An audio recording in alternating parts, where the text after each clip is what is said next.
નમસ્કાર. અમરેલી જિલ્લાના રાજુલા તાલુકાના કોવાયા ગામ નજીક યુવક પર સિંહણના હુમલાની ઘટનાને પગલે વન વિભાગ એલર્ટ મોડમાં.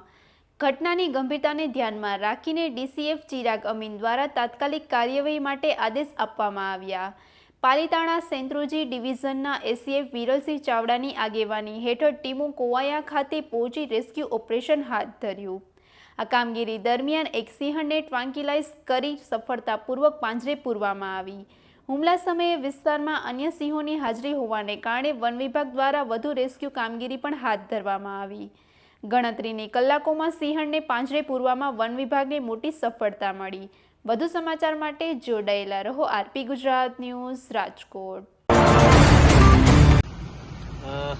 આજે જ મારા ધ્યાન ઉપર આવ્યું છે કે કોવાયા ગામમાં એક સિંહણે એક પરપ્રાંતિનું આજે શિકાર કર્યો છે. બહુ દુઃખની વાત છે. ગુજરાત રાજ્ય સરકારને આજે જ એક પત્ર દ્વારા હું માંગણી પણ કરું છું, જે રીતે કે આપણે સિંહણની અને સિંહોની જે વસ્તી વધતી જાય છે એ બહુ ખુશીની વાત છે, પણ જે રીતે માનવ મૃત્યુ થઈ રહ્યા છે અને માનવનો શિકાર થઈ રહ્યો છે એ આપણા માટે બહુ દુઃખની વાત છે. ત્યારે સરકારશ્રી પાસે એક નિવેદન હું કરવા માગું છું કે તાત્કાલિક જ આપણે જેમ સિંહણની સંખ્યા વધી હોય તો એ રીતે આપણે ફોરેસ્ટમાં અધિકારીઓની પણ સંખ્યા વધવી જોઈએ અને કેરટેકરોની પણ સંખ્યા વધવી જોઈએ, જેના કારણે આવા બનાવો બનતા અટકે અને તાત્કાલિક આ જે સિંહણે જે આ માનવનું મૃત્યુ કર્યું છે, શિકાર કર્યો છે, એને તાત્કાલિક પકડવામાં આવે એવી સરકાર પાસે હું પ્રાર્થના કરું છું. Thank you.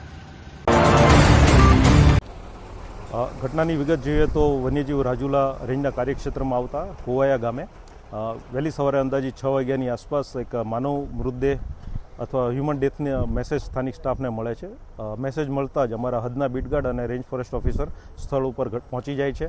ઘટનાની ગંભીરતાને ધ્યાને લઈને સ્થાનિક પોલીસ વિભાગને જાણ કરવામાં આવે છે અને આ ઘટના પ્રાઇમા ફેસી વન્ય પ્રાણીને કારણે થઈ હોય એવું ધ્યાને રાખીને આજુબાજુના વિસ્તારમાં જે વન્ય પ્રાણી છે એમનું લોકેશન કરવામાં આવે છે.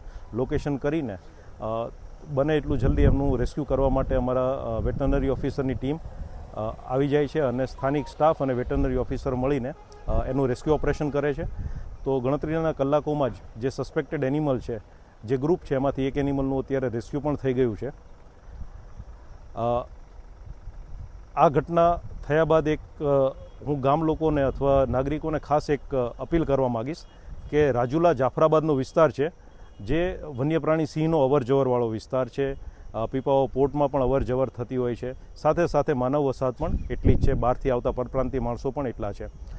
તો જ્યારે પણ આવી કોઈ અવર જવર જોવા મળે છે, ઓડ ટાઈમે અવર જવર જોવા મળે છે, તો અમારો એક ટોલ ફ્રી નંબર છે 1926, એના ઉપર જો જાણ કરશો તો વન વિભાગની સ્થાનિક ટીમ તાત્કાલિક સ્થળ ઉપર પહોંચી જશે, જેનાથી આવું માનવ વન્ય પ્રાણીના ઘર્ષણવાળી કોઈ પણ ઘટના આપણે નિવારી શકીએ. કેમ કે જેટલા આપણે જાગૃત હશું તેટલી જ આવી ઘટનાઓ નિવારી શકીશું.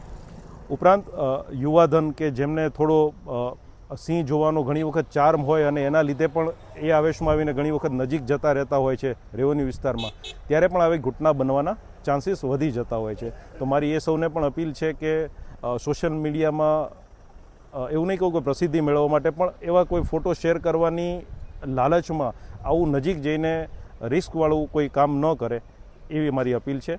વત્તા આ જેટલા અવાવરું વિસ્તાર છે કે જ્યાં જો મોડી સાંજે નીકળવાનું થાય તો ટોર્ચ અથવા લાકડી કે એવું લઈને નીકળશે તો સેફટી વધારે રહેશે.